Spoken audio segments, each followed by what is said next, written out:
The 2022 NBA playoffs are right around the corner. Unfortunately, many teams aren't at their full potential as injuries beset the best in their franchise. This is the case for Zion Williamson. Regretfully reported, he's not expected to return this season. Here's a presentation on the updates of Zion Williamson, what the Pelicans can accomplish without Zion, and a look at other teams who are also plagued with injuries. Perhaps you were holding your breath waiting for Zion Williamson to appear in a game for the New Orleans Pelicans this season. Sorry to burst your bubbles and rain on your parade. Zion won't be returning to the Pelican flock this season since his foot injury had more complications than previously reported. The injury occurred during the offseason. At first, a quick diagnosis gathered that the injury was a severe sprain. But upon doctor's diagnosis, it was clear that his foot was not only fractured, but it required surgery. For almost 2 months, the Pelican front office kept the news about Zion's injury hush-hush. But finally, by the fall of 2021, test results showed that a swift recovery was a pipe dream. So, they released the bad news. After a few weeks, results from his rehab test showed positive results. But that was short-lived because by the end of November, Zion began to experience acute pains of soreness in his surgically repaired right foot. This effectively put a full stop on his basketball activities. There were even rumors that Zion would be forced to undergo a second surgery.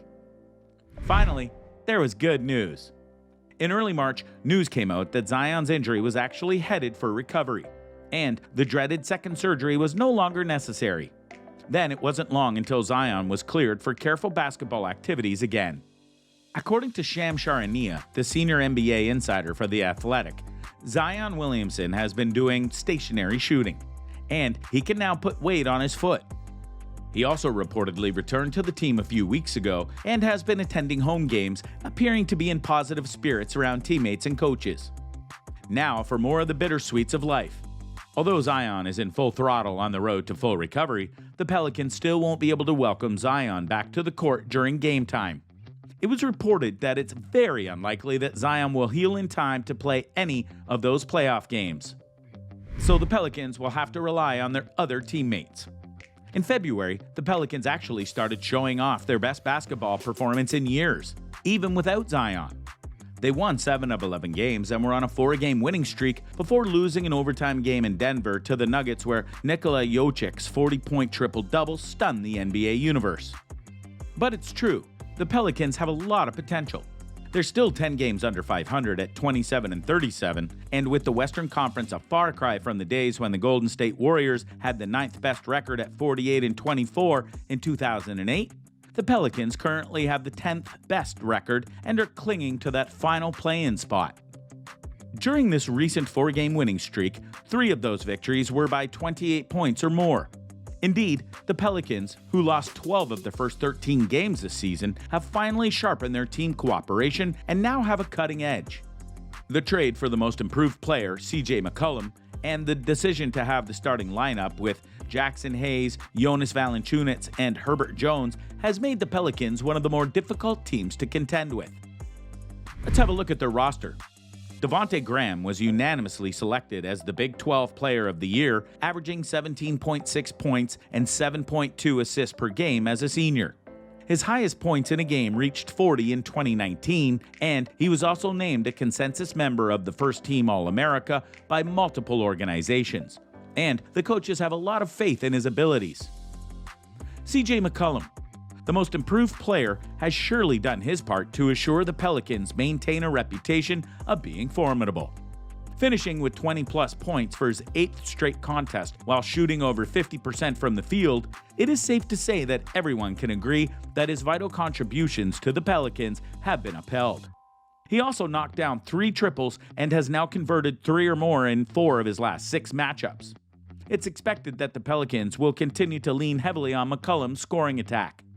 Brandon Ingram, the spear of the undefeated, was definitely able to contribute to the Pelican cause. With the departure of Lonzo Ball and the continued absence of Zion Williamson, there was no way for Brandon Ingram to carry the Big Easy all the way to the postseason. Yet, he got in where he fits in and made the Pelicans proud. Now headlines read, Brandon Ingram has been consistently good for the New Orleans Pelicans. When Ingram was drafted in 2016, right off the bat, Ingram averaged 9.4 points, 4 rebounds, and 2.1 assists in the 79 games he played as a rookie. While those numbers seem unremarkable in the whole scheme of the NBA, the 6'8" forward never gave up and continued developing in the years that came after. Now he's on the verge of being a big contender. Herb Jones, often called Turbo because of his stamina, has some great accolades under his belt regardless of his youth. He was the AP third-team All-American in 2021, and the same year was the finalist for the Naismith Trophy Defensive Player of the Year. At the close of the 2020-21 regular season, Jones was named the SEC Player of the Year and Defensive Player of the Year by the league's coaches. And even according to Sports Illustrated, the Pelicans rookie guard Herb Jones is a tenacious defender. New Orleans saw value in the versatile forward and selected him with the 35th overall pick in the 2021 NBA Draft. And now, his defensive prowess is proving to be an essential ingredient in the Pelicans' recent resurgence. Jonas Valanciunas, aka Rambo, continues to show his value to the Pelican lineup. Just recently, on the 20th of March 2022, Jonas Valanciunas had 26 points and 12 rebounds to lead 3 New Orleans players with double-doubles as the visiting Pelicans beat the Atlanta Hawks 117-112. Ready for action, the Pelicans are also supported by Garrett Temple, Tony Snell, Jackson Hayes, and Larry Nance Jr. So, while they offer vital support, McCollum provides the type of consistent score and three-point shooter efficiency that the Pelicans have actually never really had with Zion. They've had to adjust and evolve, and they've done an excellent job in this regard.